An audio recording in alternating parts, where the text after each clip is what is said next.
I didn't know the Korean Mafia Twins would choose a woman like me to be their queen, but what they did to me under those silk sheets changed my life forever. If you want to see how a girl who started with nothing ended up ruling an empire with the two most dangerous men in the world, stay tuned. And make sure you hit that subscribe button right now, because this story has a twist you will never see coming.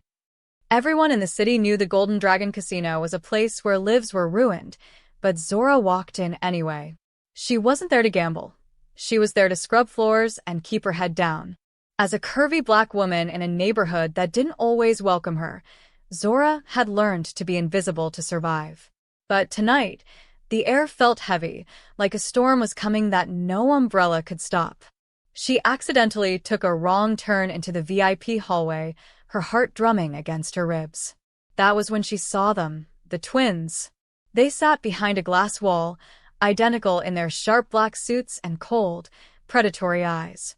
The twins were Kenji and Rin, the heirs to a Korean syndicate that owned half the skyline. They didn't look like criminals. They looked like gods carved from ice. When Zora's eyes met Kenji's, the world seemed to stop spinning. He didn't look away with disgust like most people did. He looked at her like he had finally found something he'd been searching for his whole life. Ren, the quieter brother, tilted his head, his gaze tracing the curves of her face with a terrifying intensity. Zora gripped her mop bucket, her knuckles turning white, feeling an electric charge in the air that made her skin prickle. Suddenly, the heavy mahogany door clicked shut behind her, locking with a sound like a gunshot. She was trapped in the inner sanctum of the most dangerous men in the country. Kenji stood up slowly, his movements fluid and graceful, and walked toward her. Zora tried to speak, but her throat was dry as dust. He stopped just inches away, the scent of expensive cologne and old money filling her senses. He didn't yell or threaten her. Instead, he reached out and tucked a loose strand of hair behind her ear. The gesture was so soft, so unexpectedly tender, that Zora felt a sob catch in her chest. She had spent years being ignored or mistreated, and this monster was treating her like she was made of glass. Ren joined his brother, standing on her other side, creating a wall of heat and power. They didn't say a word, but the silence was louder than a scream. They weren't going to hurt her, but they weren't going to let her go either. The realization hit her like a physical blow. She had walked into a cage, and the door was gone. The twins led her to a private elevator that went straight to the penthouse, far above the city lights. Zora felt a strange mix of terror and a longing she couldn't name. These men were dangerous, yet they looked at her with a hunger that felt like devotion. Inside the elevator, Kenji took her hand, his palm warm and steady against her trembling fingers.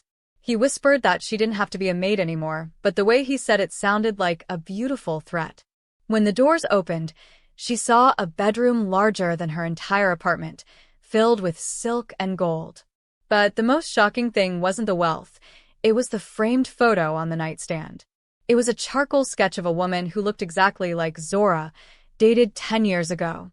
Her breath hitched as she realized this wasn't a random encounter. These brothers had been looking for her long before she ever stepped foot in their casino. The twist came when Rin finally spoke, his voice deep and like velvet. He told her that her father hadn't died in a car accident like the police said. He had died protecting their father. They didn't want a maid, and they didn't just want a woman. They wanted the girl they had promised to protect since they were boys.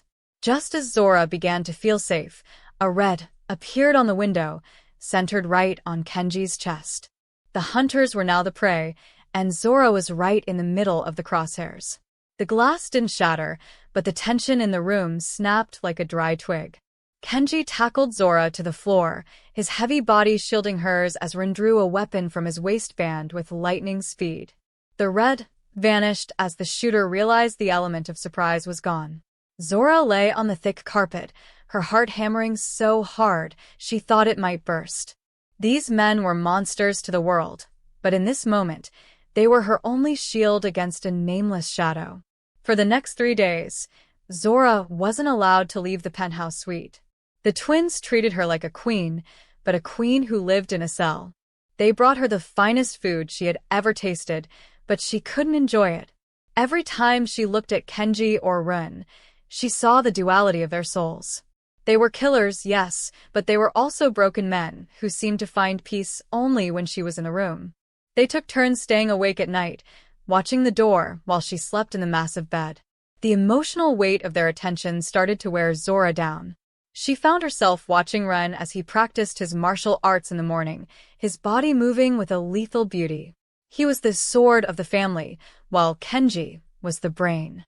One evening, Ren sat at the edge of her bed and told her stories of their childhood, how they were raised to be cold and unfeeling. He confessed that seeing her was the first time he had felt a spark of warmth in a decade. Zora reached out and touched his scarred hand, realizing she was falling for the men she should fear most. But the peace was a lie. Zora discovered a hidden room behind a bookshelf filled with monitors.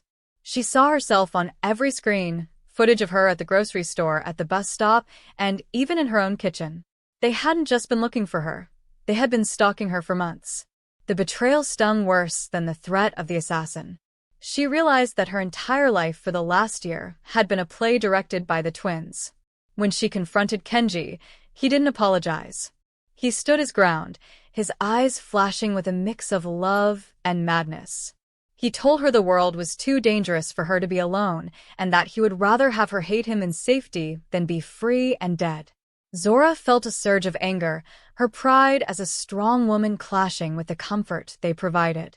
She demanded to leave, but Kenji simply stepped aside and pointed to the door, telling her that if she walked out, the people who killed her father would find her within the hour.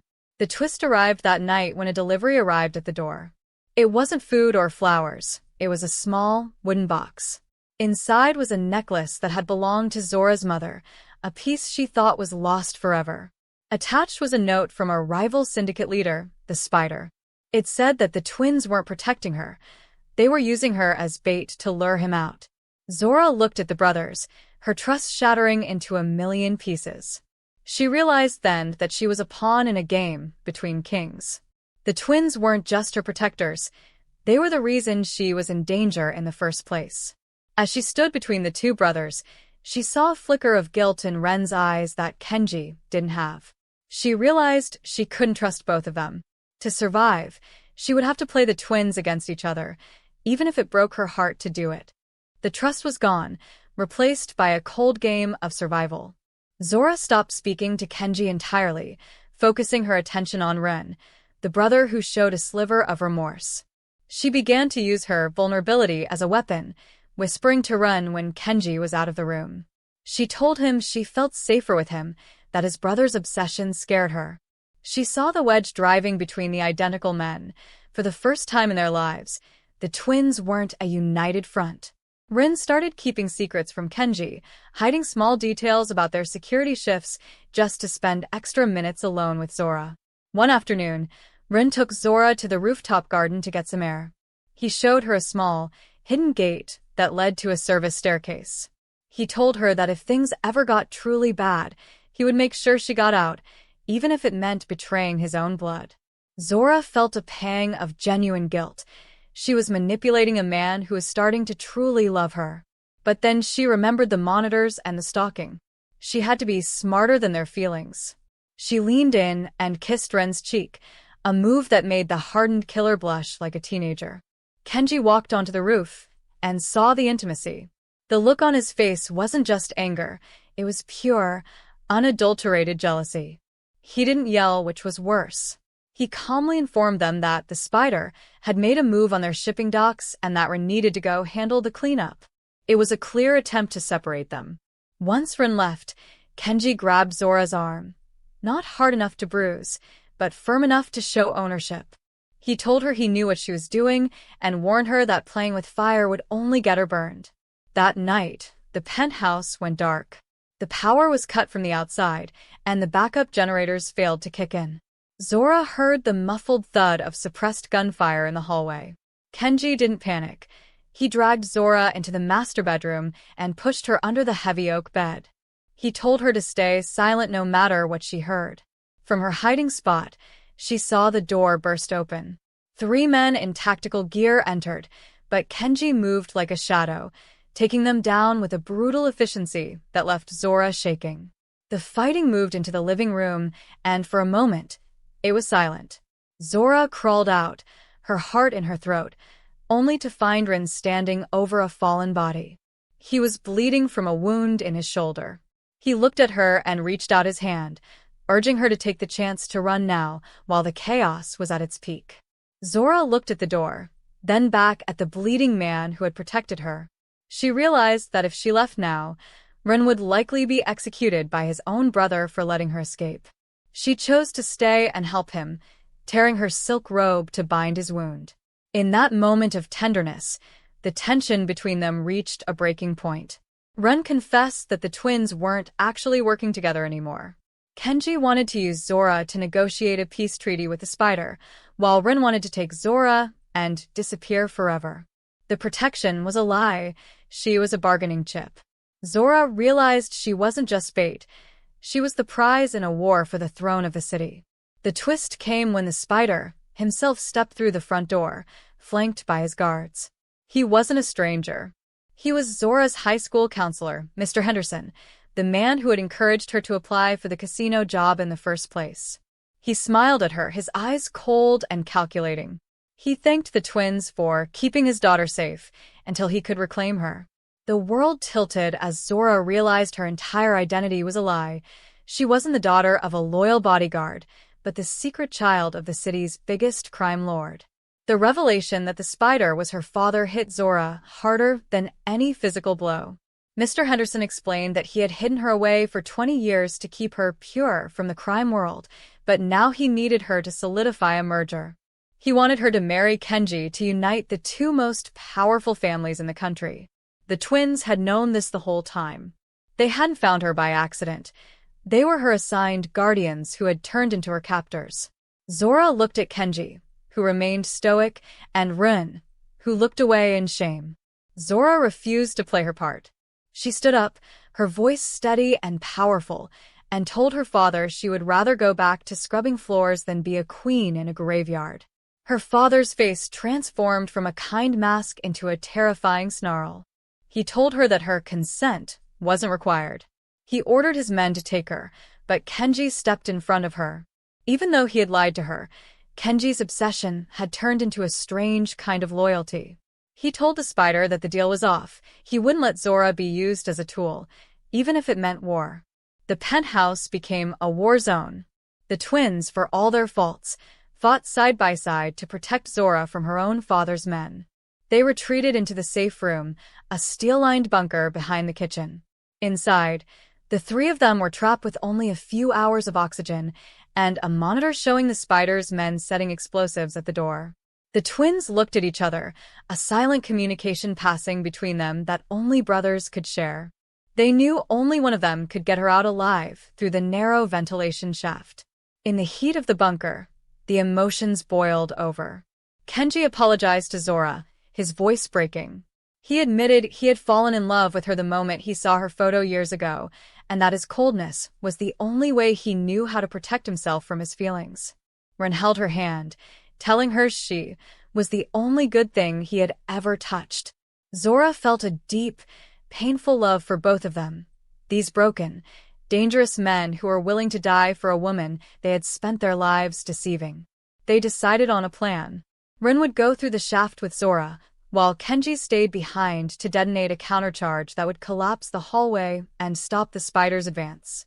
It was a suicide mission.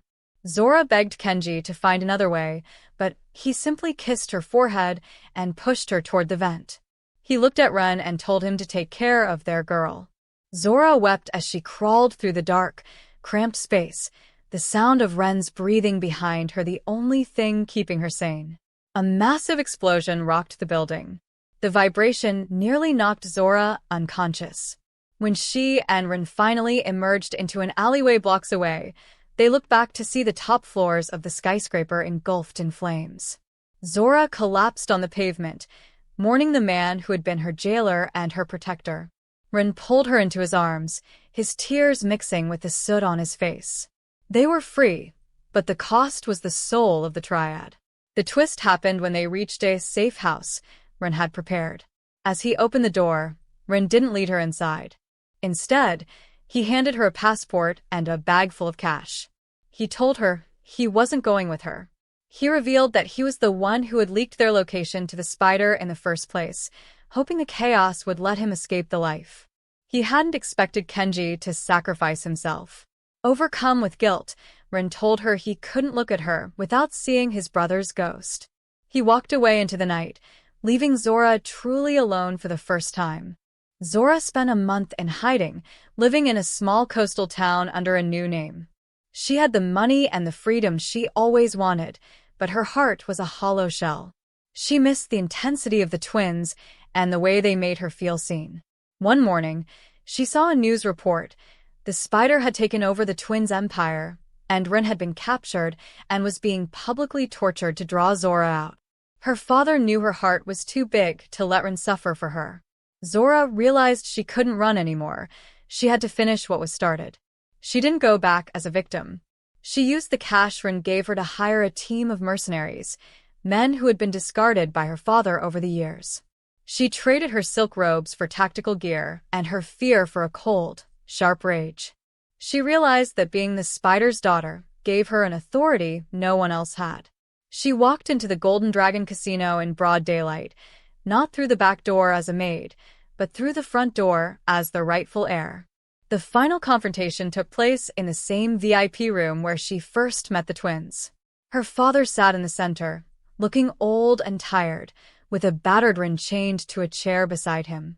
The Spider laughed when he saw her, mocking her for coming back. But the laughter died when Zora's mercenaries didn't attack the guards. They stayed at the door. Zora walked up to her father and placed a single thumb drive on the table.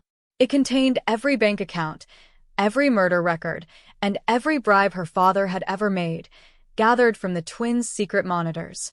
She told him that if he didn't leave the country and turn over the empire to her, the files would be sent to every federal agency in the world within 5 minutes. Her father tried to reach for his gun, but his own guards didn't move. They saw the fire in Zora's eyes and realized the power had shifted. The men respected strength, and Zora was showing more than her father ever had. Broken and defeated, the Spider was led away by his own men, exiled by the very system he created. Zora rushed to run and unlocked his chains. He looked at her with awe, unable to believe the woman he tried to save had saved him instead. They stood together in the ruins of their old lives, the weight of the empire now resting on Zora's shoulders. She was the new head of the syndicate, a curvy black woman from the streets who had conquered the Korean mafia. But the victory felt bittersweet without Kenji. As they prepared to leave the casino, a black car pulled up to the curb. The door opened, and a man stepped out. He was scarred, his arm in a sling, and his face was partially burned, but his eyes were unmistakable. Kenji had survived the blast. He had spent weeks in an underground clinic, recovering just enough to find them. The twins were reunited, and Zora stood between them, no longer a captive or a pawn, but their leader and the love of their lives. The final twist came as they sat in the back of the car, driving away from the city. Zora looked at a medical report she had hidden in her pocket. It was from the clinic she visited while in hiding. She wasn't just the queen of the city. She was pregnant. She didn't know which twin was the father, and as she looked at Kenji and Rin holding her hands, she realized it didn't matter. They were a family now, forged in blood and fire, and heaven help anyone who tried to take what was theirs. The news of Zora's pregnancy changed everything. The tension between the twins vanished, replaced by a fierce, shared protective instinct that made them more dangerous than ever. They retreated to a fortress-like estate in the mountains, far from the city's reach. For the first time, they weren't planning a war. They were building a home. Kenji, despite his burns, took charge of the security, while Rin focused on Zora's health, personally cooking every meal to ensure she was safe. The twins had finally found a purpose beyond killing, and Zora was the heart of it all. However, the shadows of the past weren't finished with them. A group of high-ranking generals from the old Korean syndicate viewed the twins' devotion to Zora as a weakness. They saw a black woman sitting on the throne and decided to strike while the family was isolated. They didn't send an army. They sent a ghost, a legendary assassin who specialized in making deaths look like accidents. The peace was shattered when Zora found her favorite garden flattened and a single black lotus, the symbol of a death sentence, left on her pillow. The twins went into a cold, calculated frenzy. They didn't panic. They became the monsters they used to be to ensure the world stayed away from Zora. But Zora refused to hide in the basement. She reminded them that she was the one who took down her father, and she wouldn't be a spectator in her own life. She used her knowledge of the casino's old digital backdoors to track the general's money. She realized the hit wasn't just about race or power. It was a move by her father, who was orchestrating a comeback from his exile in Europe. The final battle didn't happen with guns, but with a betrayal. The ghost entered the estate under the cover of a massive fog. He bypassed the high-tech sensors, but he couldn't bypass the human heart. Zora met him in the main hall alone. She didn't have a weapon. She had a phone. She showed him a live feed of his own family, who were currently being protected, not threatened, by Run and Kenji. She offered the assassin a choice: kill a pregnant woman and lose his family, or work for the new queen and see his children grow up in safety. The ghost lowered his blade. He had spent his life being a tool for old men, and for the first time, someone treated him like a human being with something to lose. He turned his coat and gave Zora the location of the general's secret meeting. Together with the twins, the ghost led a midnight raid that wiped out the old guard in a single hour. There were no more challengers left. The city, the syndicate, and the streets belonged to Zora. 6 months later, the estate was filled with the sound of a crying baby. It was a boy, with Zora's deep, soulful eyes and the twins' defiant spirit. Kenji and Rin stood by the crib, 2 men who had once been identical shells, now filled with a love that redeemed their dark pasts. They never did a DNA test, they didn't need to. They both claimed the boy as their own, vowing that he would grow up knowing only the warmth of a family, never the coldness of a cage. The final twist came on a quiet evening as Zora looked out over the mountains. A letter arrived, hand-delivered by a messenger who disappeared instantly. It was from her father, but it wasn't a threat. It was a deed to a massive plot of land in Africa, her mother's ancestral home. The note simply said, "You won." Zora realized she had finally broken the cycle of blood. She turned to the twins and told them to pack their bags. They weren't going to run the mafia anymore. They were going home to a place where they could just be a mother, 2 fathers, and a son.